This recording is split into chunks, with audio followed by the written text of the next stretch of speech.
भगवान की जय। संत कबीर, रविदास और तुलसीदास, सूरदास, ये चार महाकवि हुए हैं। और प्रेमियों, जैसे कि भगवान राम हुए, भगवान कृष्ण हुए, ये महापुरुष यानी पूर्ण परमात्मा का अवतार माना जाता है। क्योंकि जैसे कि महात्मा बुद्ध ने जो शब्द कहा है उपेक्षा, और भगवान कृष्ण ने जो है समता की बात कही है, तो इसलिए ये सूत्र चार अनुवाद बताया है कि वह कौन सा काल है, वह कौन सी अवस्था है जिसमें मनुष्य को द्वंद्व, सुख दुख आदि ना हो। उनकी उपेक्षा कर यथा प्राप्य वस्तुओं में संतोष करने वाला मनुष्य सिद्धि को प्राप्त होता है।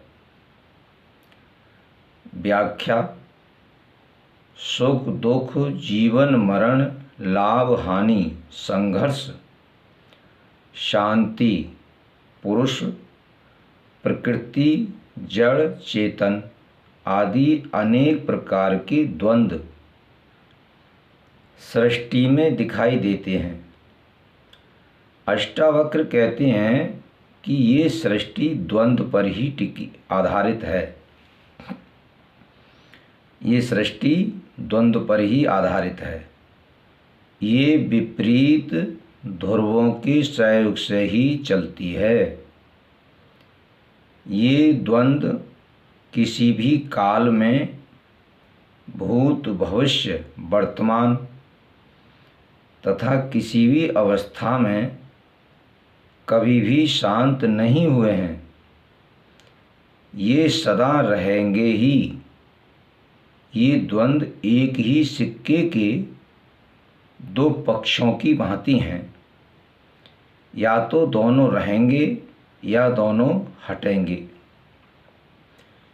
एक को मिटाकर दूसरे को रखना संभव नहीं है। इन द्वंद्वों का सृष्टि में अस्तित्व नहीं है। वलिक मनुष्य की वासना, तृष्णा, स्वार्थ आदि के कारण वह सृष्टि का अच्छे बुरे में भेद करता है। वह बुरे को हटाकर अच्छा लाना चाहता है। इसलिए संघर्ष, अशांति, लोभ, मोह आदि अनेक बुराइयों का आरंभ होता है। अच्छा बुरे के कंधों पर ही खड़ा है। यदि बुरा ना हो तो अच्छों का भी अस्तित्व मिट जाएगा। मरीजों के कारण ही डॉक्टरों का अस्तित्व है। चोरों डाकुओं के कारण ही पुलिस एवं न्यायालय है। पापियों के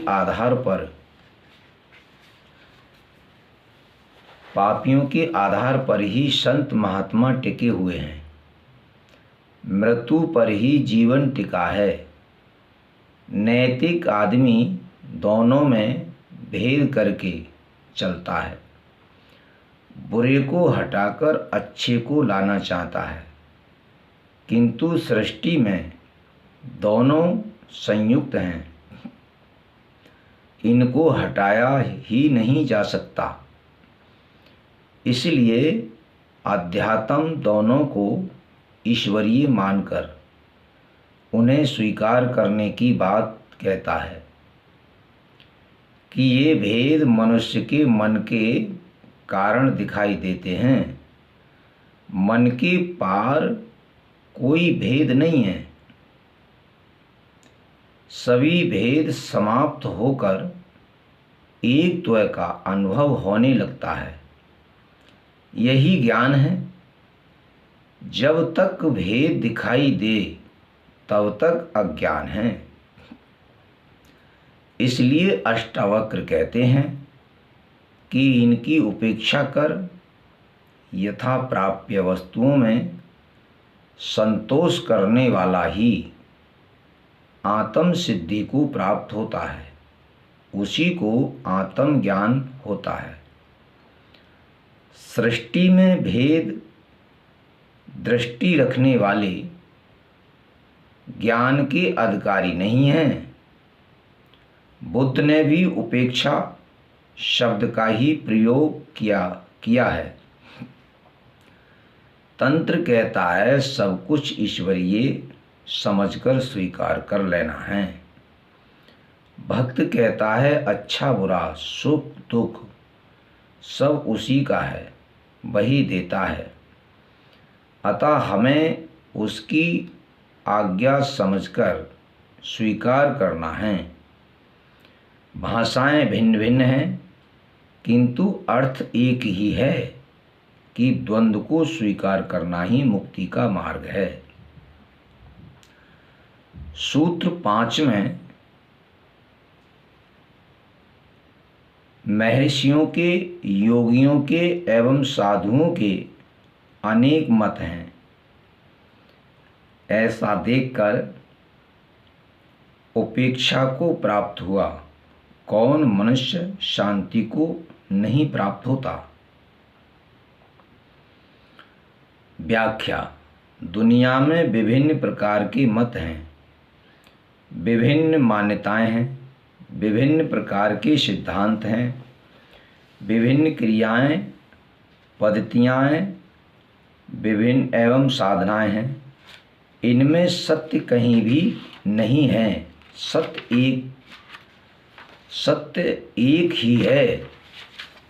सत्य एक ही है एवं इसे उपलब्ध व्यक्ति भी सब एक ही मत के हो जाते हैं। बुद्धि एवं तर्क से कुछ भी सिद्ध नहीं किया जा सकता। दर्शन शास्त्रों के अध्ययन से एक भी प्रश्न का उत्तर नहीं मिल सकता। यदि इनमें सत्य होता तो इतने मत नहीं होते।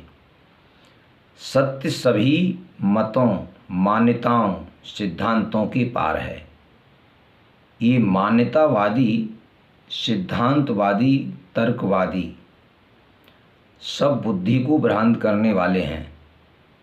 इसलिए ज्ञान के मुमुक्षु को इन सब से बचना चाहिए। अष्टावक्र ने पूर्व के सूत्र में द्वंद्वों की उपेक्षा की बात कही तथा इस सूत्र में वे शास्त्रों एवं विभिन्न मतों की भी उपेक्षा की बात कहते हैं कि इनमें महर्षियों, साधुओं तथा योगियों के विभिन्न मत हैं। इसलिए ज्ञान प्राप्ति की इच्छा रखने वाले को इन सब की उपेक्षा करनी चाहिए, तभी शांति संभव है। सत्य न शास्त्रों में है न सिद्धांतों में, वह स्वयं के भीतर है, जिसे पाना ही ज्ञान है। उसी से होगी शांति। विभिन्न मतों एवं मान्यताओं के आधार पर बने हुए विभिन्न संप्रदाय अध्यात्म के लिए विष के समान हैं, जो घाणी के बैल की भांति निरंतर अपने धर्म एवं संप्रदाय के घेरे में ही घूम रहे हैं, पहुँचते कहीं नहीं हैं। ज्ञानी इन सब घेरों से ऊपर उठकर एक आत्मा का अनुभव करता है, तभी उसे शांति मिलती है। बोलिए गुरुदेव भगवान की जय।